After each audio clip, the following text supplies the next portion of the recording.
Welcome to the Skeptic Zone, the podcast from Australia for science and reason.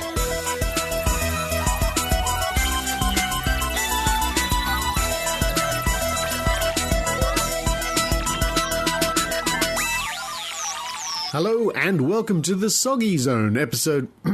That's the Skeptic Zone really, but it's soggy. It is soggy, wet, windy, rainy storms.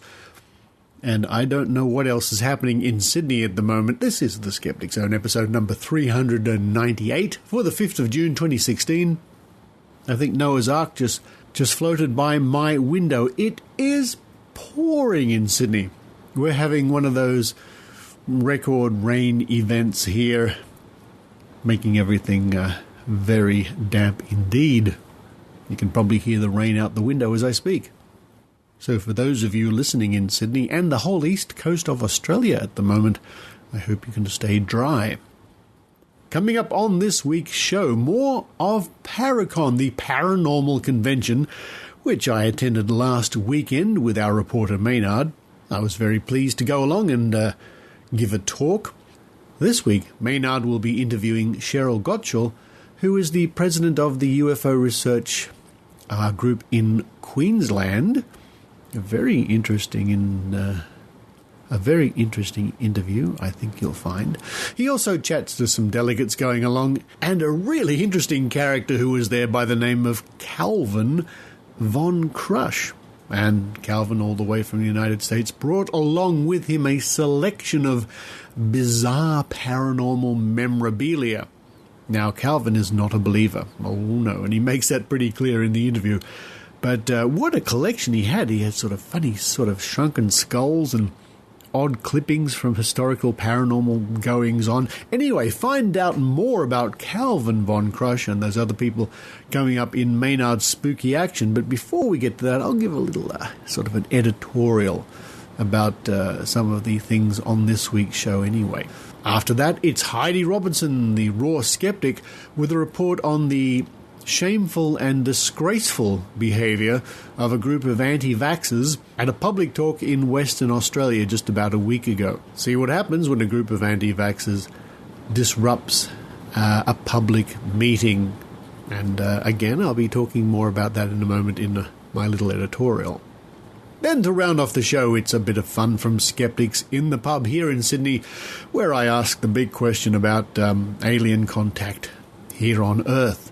A little bit of lightheartedness to end up the Skeptic Zone this week. A big thank you to all the people here in Sydney who came along to hear me talk just last night at the Australian Skeptics dinner meeting, together with Lynn Kelly, wonderful lady Lynn Kelly, wonderful skeptic. We gave a talk about secrets of the psychics. And I got to really tip my hat to James Randi once again. So many of the examples I was discussing and showing to the audience revolved around various things that James Randi has done over the years. Now, before we get on to Maynard's report and Heidi's report, which are the important things coming up in this week's episode, it occurred to me as I was putting the show together this week that what a connection there is, in a way, between the UFO believers and their ilk and the anti-vaxxers. Now, what I mean by that is that it was brought home to me yet again, as I was at the convention, the paranormal convention, how much conspiracy theories play a part in both these outlooks. We were told, for example, during the spirit contact, UFO contact panel that I was attending in the audience, that there's been a 70-year cover-up of the truth, getting back to conspiracy theories again. Things like if a UFO crashes, why are there no bits and pieces left behind for us to examine? It's because the military are tracking these things and they sweep up the mess as soon as it happens. Again, sort of a conspiracy theory. I wouldn't be at all surprised if they think, both groups, in fact, I'm sure the anti-vaxxers think this, but probably many in the UFO community would think people like me, people like you, dear listener, listening to this, are also part of the conspiracy. Because why? We don't accept the evidence they put forward And the evidence they put forward consists largely of reports, stories. It happened to me, sort of thing. And what they don't seem to understand is that in the scientific world, of course, reports and it happened to me and stories recounting what you remember it's one of the lowest forms of evidence. Or as Carl Sagan said, it's crummy evidence. These people, the anti-vaxxers and the UFO crowd, as far as I can see, certainly feed off each other, so to speak, reinforce their own beliefs continually. Every group in society does that to a degree, I'm sure. But these people do it without the solid evidence to back them up, of course. Although, remember, to them, they do have solid evidence. It happened to me, to them, is as good as a piece of a UFO or something like that. Now, one of the points I will make is that for many years, skeptics have been saying that, well, with the advent of smartphones and high-definition digital video cameras, that we should have seen a huge increase in good quality videos and photographs of UFOs, be they alien spaceships or whatever, or at least a huge increase in photographs. And of course, this hasn't happened. In fact, there's a good chance that you're listening to me now on a device which also incorporates a quality camera and a high-definition video camera right on your phone. Or if not, you probably have access to one quite easily, and so do millions of other people. Now, an argument against that I think you'll hear coming up is that these cameras aren't good enough to take pictures of faraway objects in space yet, or something like that. Well, I tried that out the other night just for myself. I was in the city lights all around me, and there was a couple of stars peering through, I could see. I got out my my iPhone and made a video and a photograph of the stars, and you can do it, and you could see them. And it was an iPhone 4S, for heaven's sake, which is a completely outdated, obsolete model. So no doubt, many of you, with your newer devices, and you might try this for yourself. Try going out one night on a starry night in different lighting conditions and see if you can get adequate pictures of faraway objects in space, stars, planets, and the moon, what have you. So yeah, we should have seen a huge spike in pictures of alien spacecraft if, in fact, they were here. So keep that in mind as you listen to this week's show. We've got the UFO believers and the anti-vax conspiracy people. And wow, what a report coming up from Heidi with these anti-vax people disrupting, invading, we might say, a public talk on vaccination. Just disgraceful. I think a few weeks ago I spoke about conspiracies being the rotten thread that binds a lot of these people together. And also keep in mind what a skillful interviewer Maynard is. When you listen to the first interview coming up with the president of the UFO research people from Queensland. Well done, Maynard. And speaking of Maynard, don't forget to visit the website of Maynard, maynard.com.au, where you can listen to wonderful podcasts such as Bunga Bunga and all sorts of other things. But that's enough for me at the moment. I'm going to run downstairs, see if the cats are still there or they've swam away. Maybe grab myself some... Oh, I've got them here, actually, folks. I've got them here. Peanut mochi balls. If you ever go to an Asian supermarket here in Sydney or anywhere else, I can recommend peanut mochis. They're really good. While I enjoy those, I hope you enjoy the Skeptic Zone.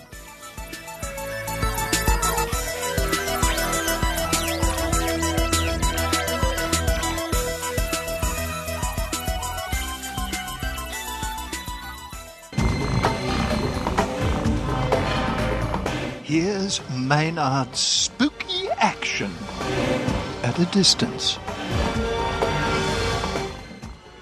Well, listeners, we're here at Paracon 2016. I'm a bit winded because I just had a lovely... It's nice to be out in the sun, and we have Sheryl Gottschall here. Sheryl, where are you from and what organisation and what panel were you just on? Okay, well, I'm from Brisbane.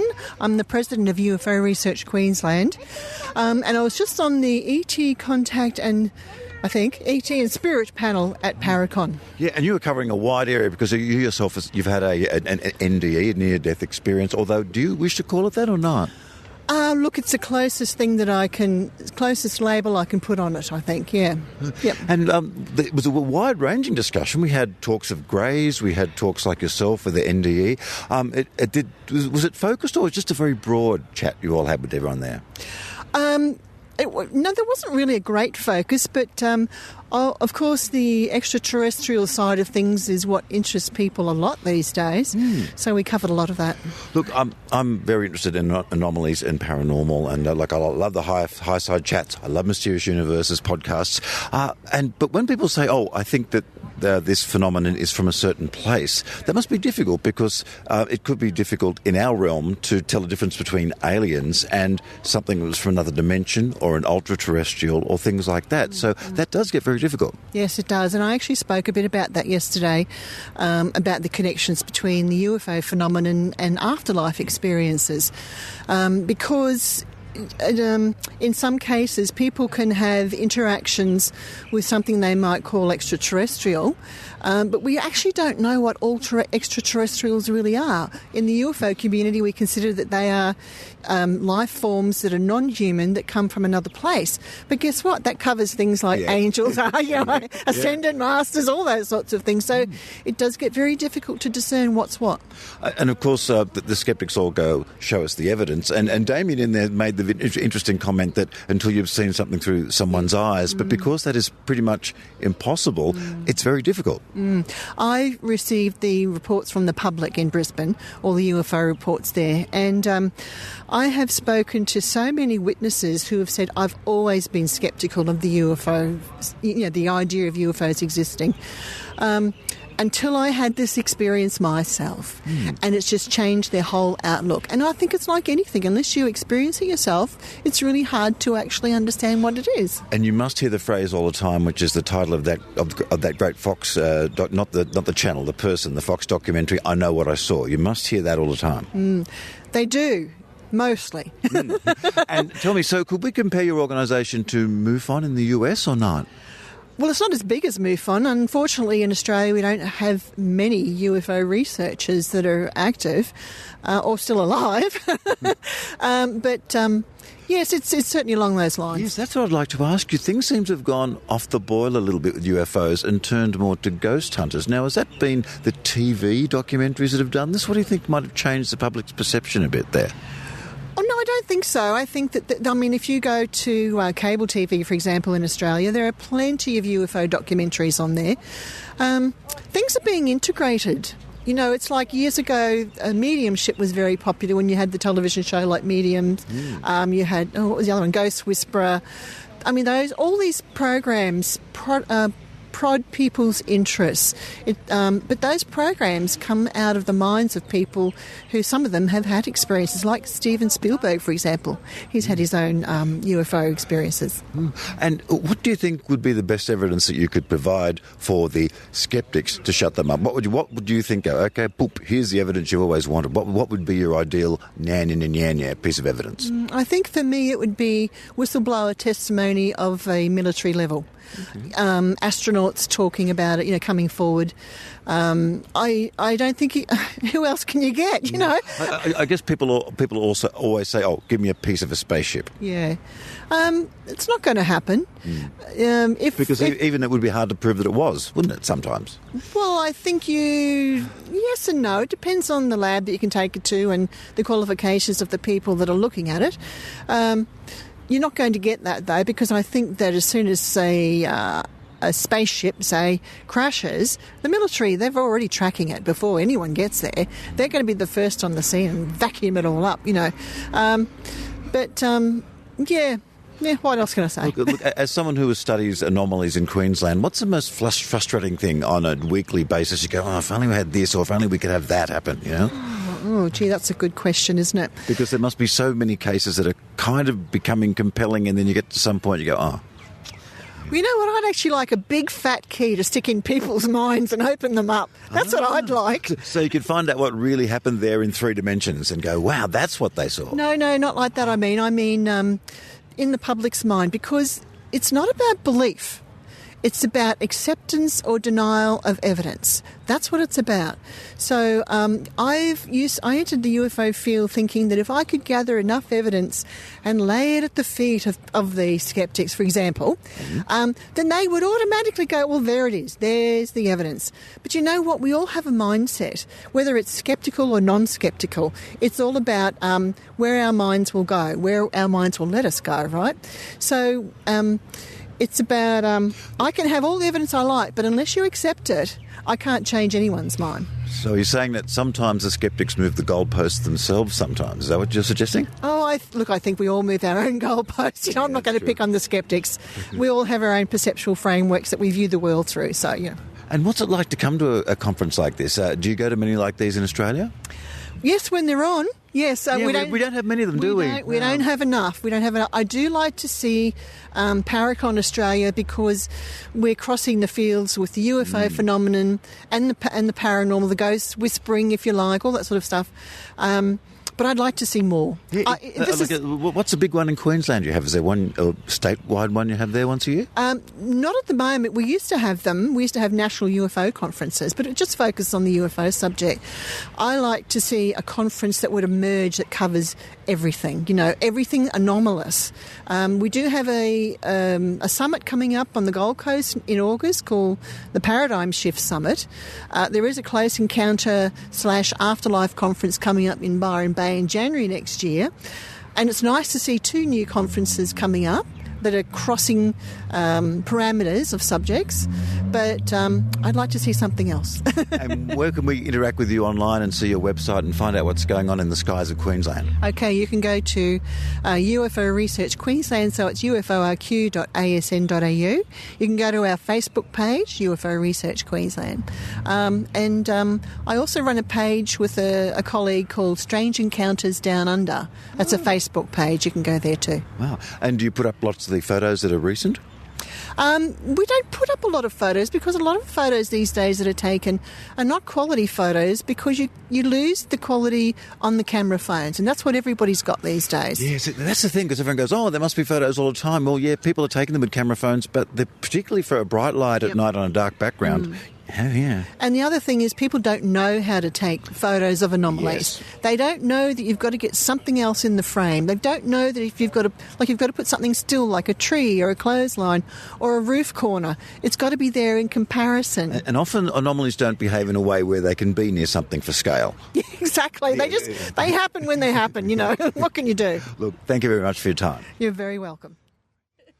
Look, one of the great things about Paracon 2016 is that you get people talking about things they wouldn't normally talk about because they go, but here everything's on show. But who have we got here this time? Hi, my name's Emma. I'm Erin.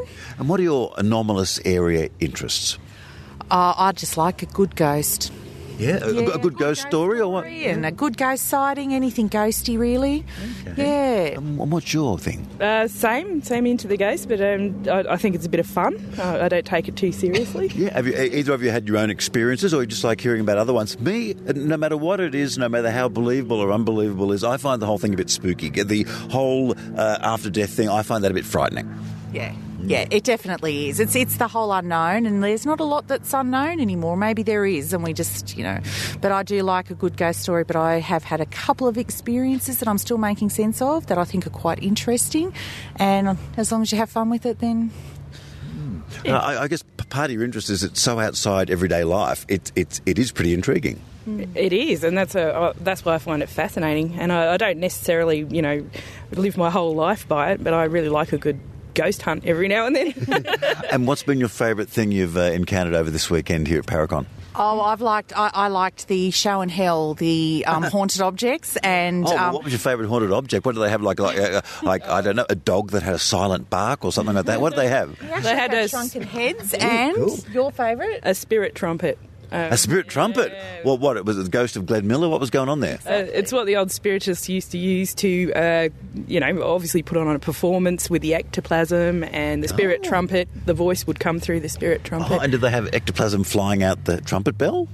Well, yeah, I think that's apparently part of the phenomena. Yeah, okay. That would have been a thing to see, wouldn't it? That certainly would. Yeah, those Victorian seances with the little tricky things they used to have. Right. When you think now, how could they possibly have gotten away with that? Why weren't people awake up to it? Because it looks like if you'd look carefully, you might have seen what they were doing. Oh, totally. I think they were just very good at the whole show of, putting on the spectacle and people sort of obviously needing to have that in their lives. And I think that's what draws us here too. Even though, there's always been an interest. People have always tried to make sense of things, and sometimes in a very superstitious way, perhaps, and that just seems to be part of our human makeup in some ways. If we can't explain something, we'll look to a superstitious bent, maybe. Well, look, thank you for your time. And you'd say, reckon you might be back next year. And it doesn't look here. We're looking right at the Carrington, and it looks grand, and it just looks a bit. That's a place with secrets, isn't it? Oh, absolutely. I'd love to get in there and. Totally. Well, thanks for your time. No worries. So Thank you. much. Bye-bye. Right, now, as you know, I'm a terrible trombone player, but I've found something here that might be right up my alley, literally. It's not Glenn Miller's trumpet, as I suspected earlier, but you hear someone who's going to tell us all about who have we got here and what is that? Hey, how are you? My name is Calvin Von Crush. I am an occult collector from the Americas, but I'm also a devout skeptic and atheist, and I don't believe in any of this crap, but I do love surrounding myself by the history. And the object that you can't see in front of us is a genuine spirit trumpet. Hang on, just hold it up for Richard Saunders to take a photo. You go. So this is a genuine spirit trumpet that was produced in the 1920s out of Indiana by a man named Everett Atwood Eckel, E.A. Eckel. And this little device right here is something he marketed called a luminous ring. And for you viewers who can't see it, it's just a simple metallic band that wraps around it. And it's got like a dirty looking paint on it, but at one point in time, that paint was radioactive and it glowed in the dark. Yes, I was about to say, back in that day, the only way you could do that would be to radioactive, so it wouldn't have been a good idea. Right. Luckily, it's no longer radioactive. It came right through customs. Nobody stopped me. They didn't think I had a dirty bomb. But now I think one of the biggest misconceptions that people have about spirit trumpets is that they compress so you can sneak them into a seance. And that's wrong. I mean, even snuck into a room, it would still generate a lot of noise because it's made of tin. What would they pull their ectoplasm strings out of it? What would they do? That's exactly it. And explain to people what that is, because I was talking to some people that saw your talk, and they were talking all about this. So this would have been used during the Victorian period? Well, this one is specifically from the 1920s, so it's post-Victorian era, but spiritualism was still very, very popular in that day. And trumpet mediumship is a form of physical mediumship. It wasn't just something that was open to interpretation. It was something that was meant to be seen, hence the glow-in-the-dark ring. In complete darkness, a fraudulent medium would be able to lift this up and move it about the room, and as long as she didn't place her hand in front of the glowing ring, it would look like it was unguided in the air. So you'll see a lot of the fake photos that they say were done with infrared cameras or they're done with motion detectors, that there's a weird substance coming out of their body orifices. And we're talking every orifice possible, noses, mouths, ears, belly buttons. So yeah, that was supposed to be evidence for them to see it. Now, there were so many reasons why they said you couldn't test the ectoplasm. One of them was because it was connected to the medium, and if you touched it, she would die. So that was their fail-safe to prevent people from testing it. Another was that if it was exposed to light, it would dissipate immediately. But sometimes you were able to get a sampling of it, and when tested, it was found to be chewed paper, cheesecloth, cotton. Like I said, that one hand was actually meat. Now, of course, has anyone recently, as a performance, recreated those Victorian and early 20th century seances? You know, had any magicians done that just for entertainment? Yeah. Actually, spook shows in the 1950s were very, very popular, and it was magicians replicating spiritualist seances. A very, very recent one was a gentleman named Todd Robbins. I believe he was helped by Penn or Teller. It was Teller. Teller and him wrote an off-Broadway play called Play Dead. I've seen that. It's a great movie. Yeah. It's a great movie. Please go see Play Dead, because most of it was shot in the dark. Yep. They did. And now I've seen the live performance. And in the live performance, they actually have a spirit trumpet that floats down. And it looks like it's floating magically. You can't see the wires or anything. And as it points to you, the sound magnifies and you can hear the voices and everything like that. Play Dead was absolutely fantastic. I think that's the closest thing we're we're ever going to get to see a classic spook show in this modern era. And the great thing is, too, they go to great lengths to tell you that they're not channeling anything. It's done with a combination of cold and hot reading, isn't it? Absolutely. And, of course, when he's doing it in complete darkness, he's got people in the audience that are wearing night vision glasses helping produce this stuff. I think that's an amazing thing for people to witness because it shows how powerful the strength of belief is for people to believe in this phenomenon. And as an atheist and a skeptic, when you come to a conference like this, is there some things that concern you sometimes as to what people are getting into? You're right. There are things that concern me. I do believe there is a certain amount to the paranormal that is just entertainment and that is fun and games. I have no problem with somebody shelling out $5 for a palm reading or something like that. Anybody can live without $5. My big problem is when you have mediums charging people hundreds and hundreds of dollars, to communicate with a dead loved one. I really believe that's victimization. So I'm in a funny spot with skeptics and the paranormal. I have skeptics who think I'm foolish for going to the paranormal conventions and hanging out with these people. As I like to refer it, shot by both sides. Yeah. And then, again, I love visiting old places and doing the paranormal investigations and stuff, but I've reached out to local teams in my area, and they want nothing to do with me because I collect these occult relics. Right. And as much as I tell them, I collect these items to show that there's no strength in it. My house is not haunted. I sleep like a baby, but still they don't want to be associated with Ouija boards and stuff like that. So are these necessarily religious people? Is that the angle they come from, worrying about it? I wouldn't say that belief in the paranormal is a religion in itself. It's not spiritualism, but it is very much a part of people's individual faith and identity. So they don't like being challenged. People want to believe that there's so much more that happens when we die. And believe me, I would love for that to happen too. My outlook is very grim. When I die, I just rot in the ground. I would love to be able to visit all my dead relatives, Well, this is something I like talking to with people too, is that if you could reliably communicate with dead people, that would so fundamentally change our society that our society would become unrecognizable. You're right. I think we would actually develop a utopian society, because if we could prove that we are all one being that has an afterlife and stuff like that, and it doesn't matter what the name of your God is, we all have an existence that is greater beyond us, it would make things amazing. And I think that's the struggle with the paranormal community, is they hoard their evidence and they don't share it with the world. Think about how idiotic it would be if scientists developed a cure for cancer and they said, we've got this cure, but we're not going to release it because we're not sure about it yet. We're really going to wait until we get that TV contract. That would be preposterous. That's why the paranormal is never going to be accepted as a full science, and it's always going to be pseudoscience, because they don't apply the same scientific methods as much as they say they do. It's just not going to be feasible. And you've said that the skeptics get onto you for coming to something like this, and of course the people who are into the paranormal go, you're here to debunk us and make fun of us. Right. In Australia, I must say that atmosphere is not the same. Everybody here has been very, very welcoming, and even when I tell them that I don't believe in any of it, they still respond. Well, we all have a laugh here. Yeah.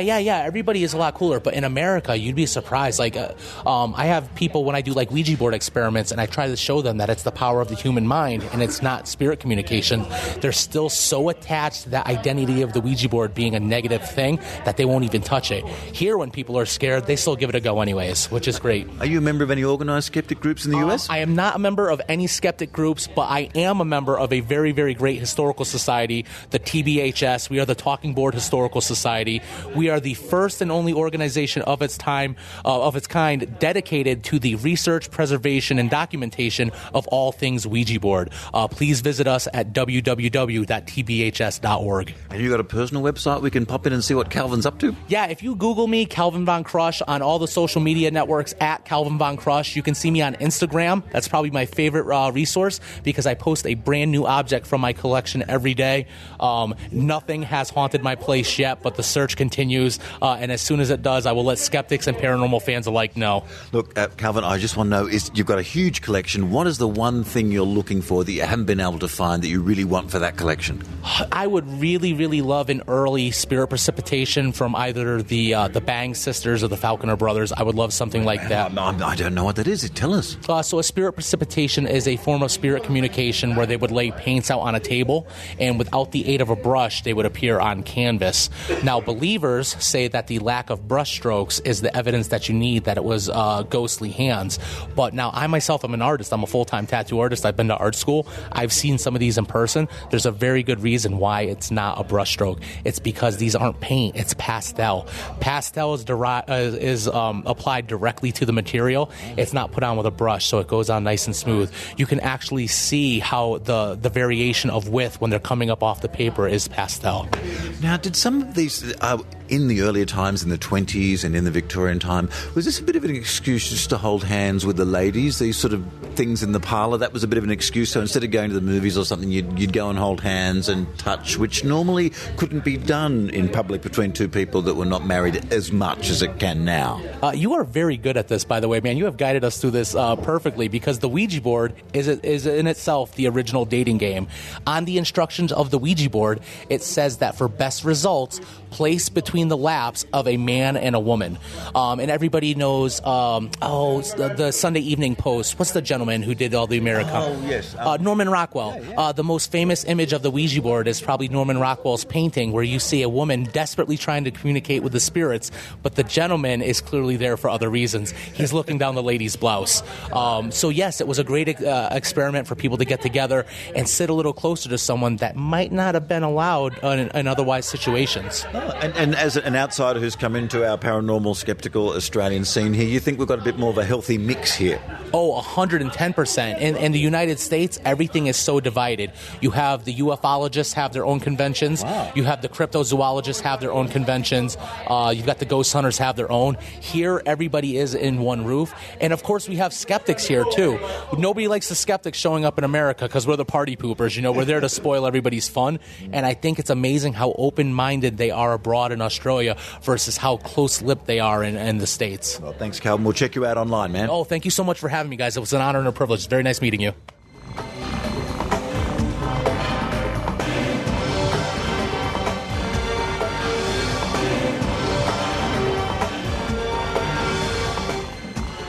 Greetings, listeners. It's me, Captain Disillusion. On my YouTube channel called Captain Disillusion, I, Captain Disillusion, analyze viral videos of the strange and unbelievable. I explain how interframe video compression, 3D motion tracking, and stock VFX elements prove that Justin Bieber is not a secret reptilian alien, that those videos of ghost cars are just unintentional optical illusions, and that lightning did not strike a few feet away from a girl on a beach as we saw in the news. I'm real fun at parties. My best friend is a lens flare. Eat a dimmer switch, Disillusion. I do know other people. Sometimes they even show up in my videos. People like Skepticism's grandpa, James Randi, Cirque du Soleil acrobat Erica Lins, weight loss enthusiast Penn Jillette, and the actual Beekman from Beekman's World. I hope you'll check out my adventures, interact with me in a platonic way, and even consider becoming a patron of my work. You can do all that and more on YouTube or at CaptainDisillusion.com.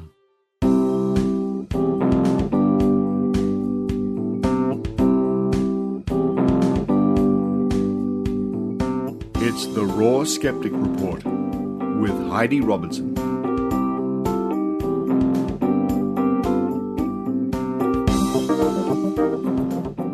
Hello everyone. On the night of the 30th of May 2016 in Perth, Western Australia, the Telethon Kids Institute held an open and free public seminar on the latest information about vaccinations. Included on the panel were some of Australia's leading infectious disease paediatricians. Unfortunately, the anti-vaccination crowd got wind of it and decided it would be a good idea to turn up and more or less hijack the event. The event was periscoped live by an anti-vaccination advocate and has since been put on YouTube. We will put the link to it in the show notes. The Periscope recording began with renowned anti-vaccination activist Judy Wileman who you may remember from previous Skeptic Zone reports. Mandates vaccines for the public. And the reason being that vaccine-created herd immunity was not responsible for controlling... Judy has just been awarded a PhD by Wollongong University, which was widely criticised by the scientific and medical community, as the content of her thesis contained claims including a conspiracy between the World Health Organization and the pharmaceutical industry to promote vaccinations in the absence of evidence of safety and efficacy. Dr. Raichi suggested that when I listen to this recording, this Periscope recording, which goes for 36 long minutes, that I note down how many common anti-vax falsehoods were mentioned, a game you may otherwise know as anti-vax bingo. So I did. And I found myself calling out bingo after every common trope that was mentioned. Wileman stated in the Periscope recording that she was concerned about the number of vaccines added to the schedule. Bingo. Not mentioning that children are now covered for more infectious diseases with less antigens than ever before in the schedule. She said that there was no evidence for herd immunity. Bingo. Yes, there is. That mortality rates had decreased prior to widespread vaccination. Bingo. Not mentioning morbidity rates.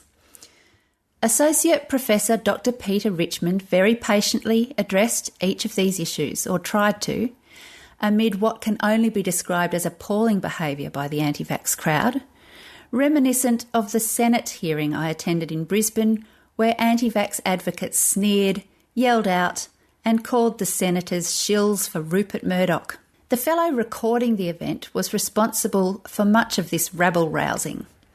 His first outburst was to yell out about the manufactured controversy of the suppression of evidence by the bingo CDC linking the MMR to autism. Again, the experts attempted to answer the outburst with facts, to which the rabble-rouser yelled out, "Lie!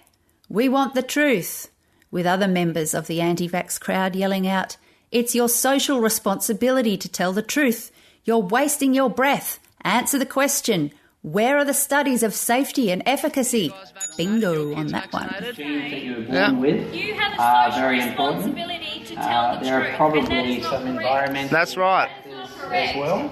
And we're actively looking into those environmental factors.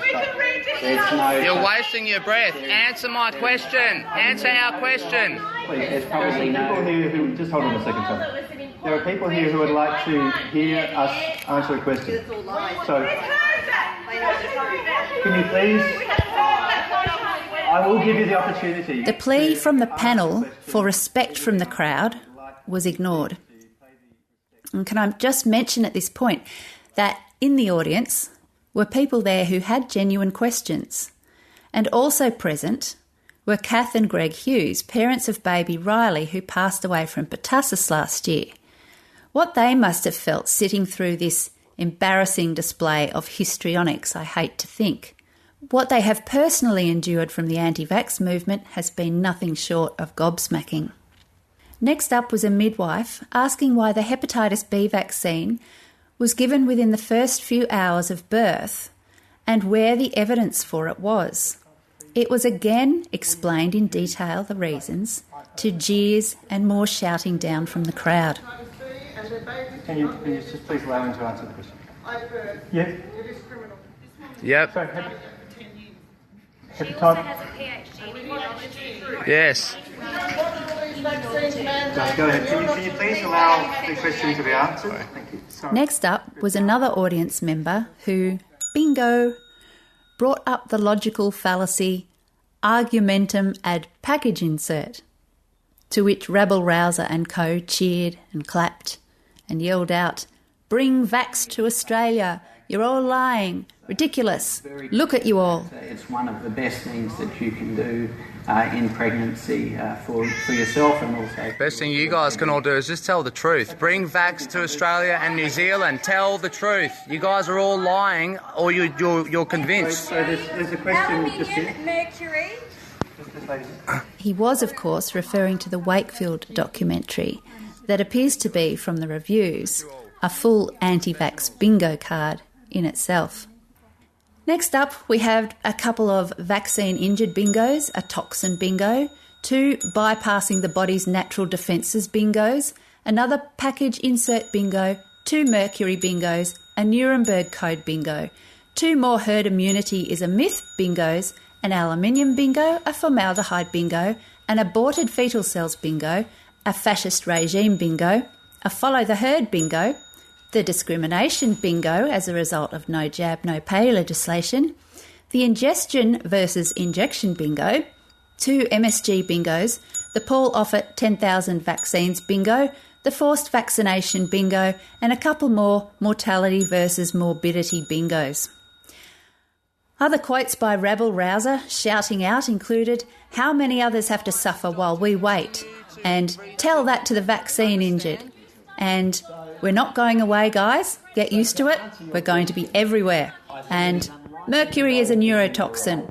And "How about you all inject yourselves with a bunch of mercury?" We're not going away, guys. Get used to it.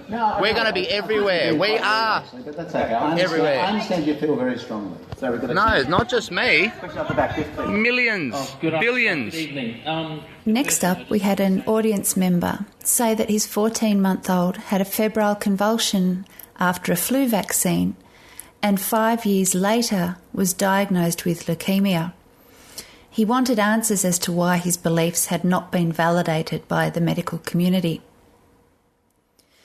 2 days after the seminar, the West Australian News published an article titled "Anti-Vaccination Activists Crash Immunisation Seminar" by Kathy O'Leary, their medical editor.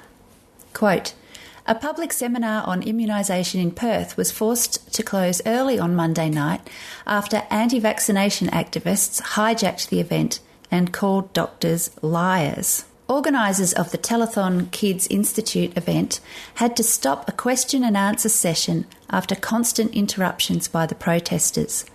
The seminar was meant to give people, particularly new parents, a safe forum to ask questions about vaccines. But a few people in the crowd of about 150 interjected as Institute Director Jonathan Karapetis and infectious diseases experts attempted to answer questions from the floor. Professor Karapetis said yesterday he was shocked and disappointed by their behaviour, which he described as disrespectful and intimidating. For example, it's not injected. It's injected. How has food got any relativity to this at all? Can you allow him to answer the question? How about you inject yourself with a bunch of mercury, mate? How would you like it? 10,000 vaccines, Dr. Paul Offit reckons is safe for any child. Why don't you all take 10,000 vaccines right now? We knew there would be people from the anti-vaccine lobby because we've had them before, but this was a very orchestrated way for them to completely disrupt the meeting, he said. We wanted to be able to put up the evidence and answer people's questions honestly, but we didn't get a chance. These people represent a tiny proportion of the population who are anti-vaccine, but they use any public forum to push their message and drown out everyone else. Professor Karapetis said only 2 people had the chance to ask legitimate questions and everything else was drowned out.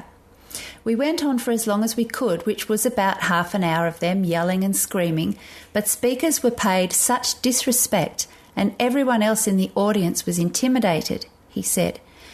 We had a school group of about 15 or 20 kids in the audience who are studying infectious diseases and they said they were intimidated. Professor Karapetis said he was devastated that one protester misused comments by Professor Fiona Stanley, the Institute's former director, to try to support an anti-vaccine stance. One of the main protesters, Sean Dew, who filmed the Q&A session as he heckled the speakers, said he wanted the world to wake up about vaccines. Professor Karapetis said the Institute would rethink about future events but would not stop providing honest information to the public. They want us to go back into our shells, he said, and that definitely won't happen. End quote. Right, ladies and gentlemen, we're going to have trouble getting other people... Where are the long-term studies? So my suggestion is that we... look in the camera. Where are the long-term studies, guys? If you have other questions, look at the camera.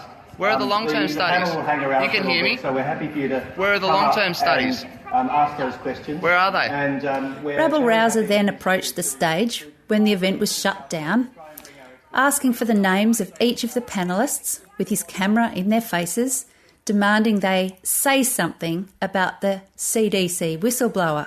Bingo again. Have you guys got anything? To say? I hope you feel better informed. Sorry? Have you got anything to say? Have we got anything to say for the Vax team, for Australia, for New Zealand? Have we got anything? Say that vaccines have saved more lives than any other medical intervention. Yeah, what's your name, mate? Sorry? Jonathan Karapetis. What's your name, doctor? I've told you before, it's Tom Snelling. Okay, thanks, mate. And what's your name, sorry? Ashley Bolton, is it? Thanks for your time. Have you got anything to say to the Vax team in Australia, New Zealand, about the CDC whistleblower or anything like that? No? At around the 30-minute, 50-second mark of the recording, rabble-rouser approaches Judy Wilyman and, along with another few anti-vaxxers, have a lovely time being self-congratulatory.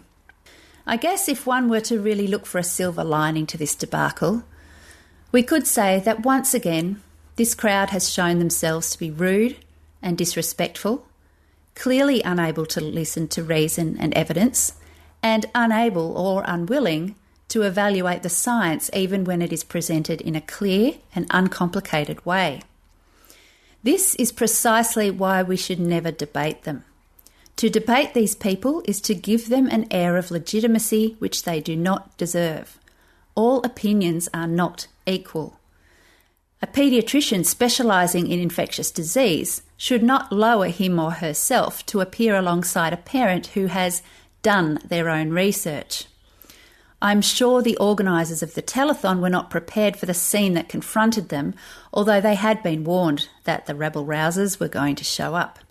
These anti-vax people are certainly free to say whatever they wish, but they are not immune, pardon the pun, from being called out on it, criticised, and refused a platform at venues for their misguided beliefs in the face of all the evidence that shows that vaccinations are overwhelmingly safe and effective. That's all from me for this week. This has been Heidi Robertson from the Northern Rivers Vaccination Supporters.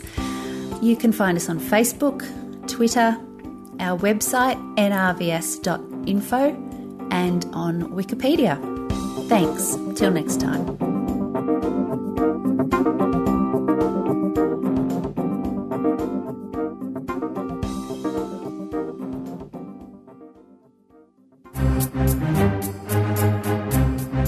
Australian Skeptics National Convention 2016 will be hosted in Melbourne at the University of Melbourne from the 25th to the 27th of November, with the annual dinner being held at Melbourne Zoo on the evening of the 26th of November.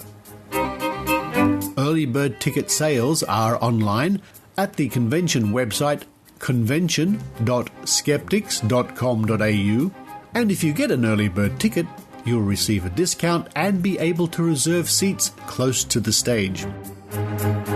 We can confirm that speakers for the convention will include Lawrence Krauss, Edzard Ernst, Harriet Hall, Michael Marshall, Katie Mack, and Mel Thompson, with many more great speakers to be announced soon. Nicholas J. Johnson is our MC for the annual dinner.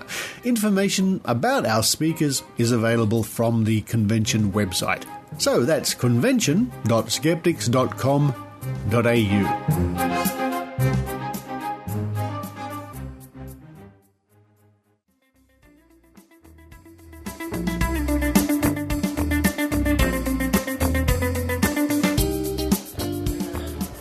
Skeptics in the pub here in Sydney. We can always be guaranteed of a fun evening. The folks are rolling in. I can see the beers being drunk, and there's a steak and some fish and chips being consumed over there. Hello, Trish. Hello. Hello. It's nice to see you back here at Skeptics in the pub. It's good to be here. Now, we were just, before I switched on the microphone, talking about naughty aliens. which sort of relates to, as listeners know, me and Maynard went to the paranormal convention. We heard all about aliens doing all sorts of horrible things. Breeding with humans, I hear. Breeding with humans. I wonder if they breed with other animals. Or like caterpillars or snakes or... Ugh.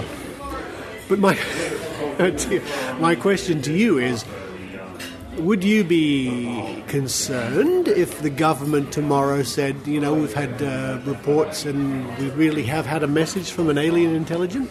I'd bloody love it. I think that'd be awesome. The technology we could use, the fact that we could reach out to another planet, that'd be fantastic. Quite frankly, I'm not xenophobic in any way, not just about people on this planet, but people beyond this planet. And you know what? If they've been hiding amongst us all along, they've been doing a bloody good job.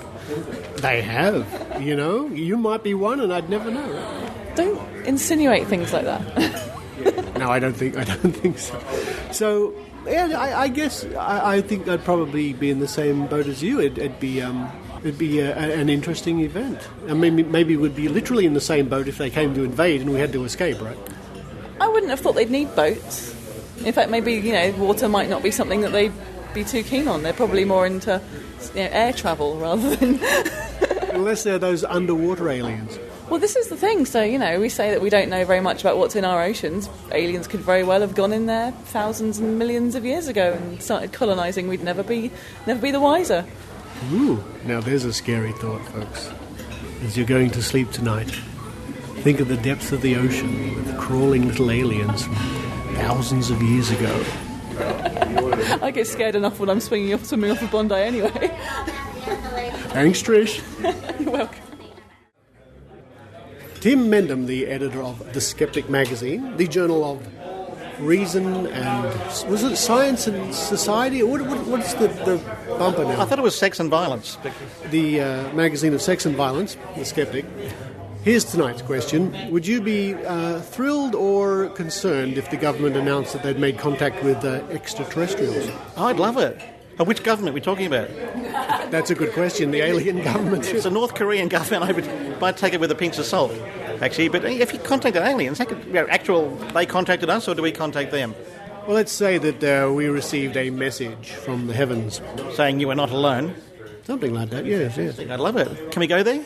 Can we go where? Wherever they are. I think it'd be fantastic. I'd love it, yeah. It'd be nice to meet aliens, actually. Probably more interesting. I've met everyone else. So it'd be nice to meet an alien. Yeah, I think we'd report that in the pages of The Skeptic. We might. We might just mention that in The Skeptic, that this has happened. Speaking of The Skeptic magazine, what's coming up in the next issue? The next issue is going to press very, very soon. And the main feature in that is consumer protection. Ooh. Yeah, I know. It's a big issue, actually. People have often regarded or described The Skeptics as the choice of the paranormal. Now, for those people, international people, who may not know, although you should, by listening to The Skeptic Zone, Choice is the name of our consumer affairs magazine. That's right. So we've actually featured them, as you have done, in the Skeptic Zone, in this particular issue. And, of course, we can regard them as the skeptics of the washing machines. Yes. But that's just one of the articles we're going to having in this feature. We've got some other ones looking at a whole range of scams and what they are and what to do about them.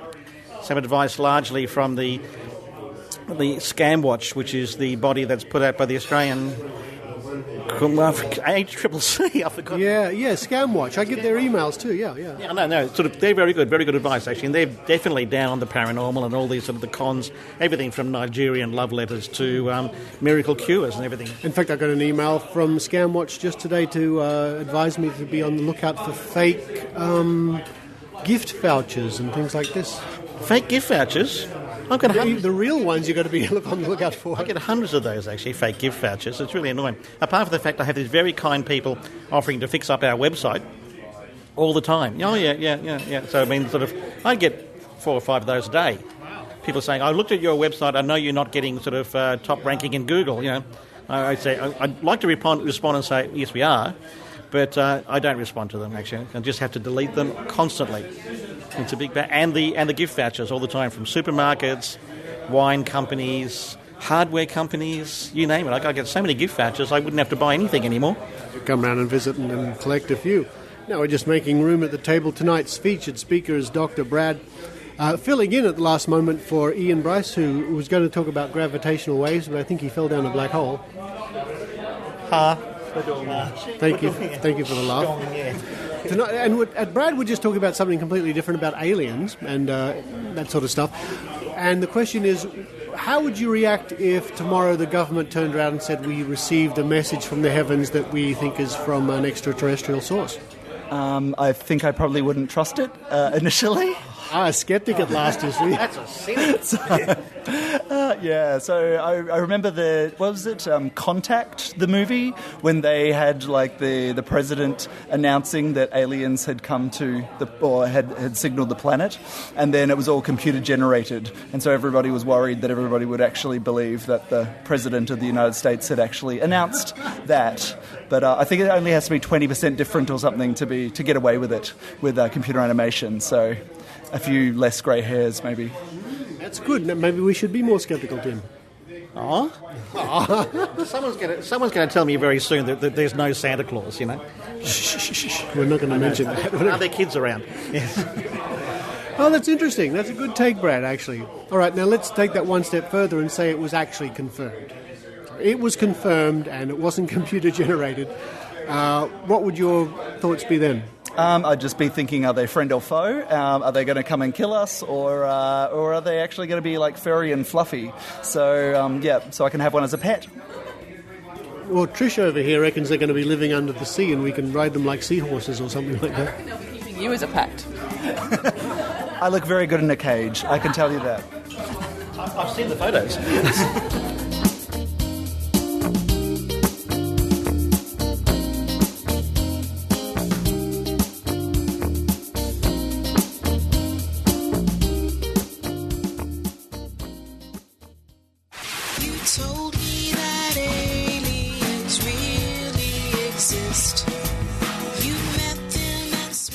Sziasztok! Всем привет! Hey allihop! Guys, I just had the most amazing experience. What experience, Andras? Andras, have you been to the pub? I told you not to hang out with Marsh. You know he was blessed by Peter Popov. No, Yelena, I'm not talking about psychics. It was a real ESP experience. You have been to the pub. Either that or you've been smoking something. No, Pontus. The ESP is the European Skeptics podcast. It's the most amazing thing. You get to know so much about skeptics and their activities across Europe. You know, events, hot topics, and interviews with lots of interesting people. Oh, wow, cool. By the way, Pontus, you just committed the false dichotomy fallacy. I guess that means I'm really wrong. Yep. And you can even learn about those fallacies on the show and hear about people spreading silly ideas. You should really check it out. It's the ESP, the European Skeptics Podcast. It's on every week. All right, so where can I get this ESP experience? It sounds good. You can go online at theesp.eu, follow it on Twitter at espodcast_EU, or like the podcast on Facebook. Oh, and you can also contact the show by sending them an email to info@theesp.eu. And if you want to subscribe, do a quick search for the European Skeptic Podcast on SoundCloud, iTunes, or Stitcher. I don't know how you can believe.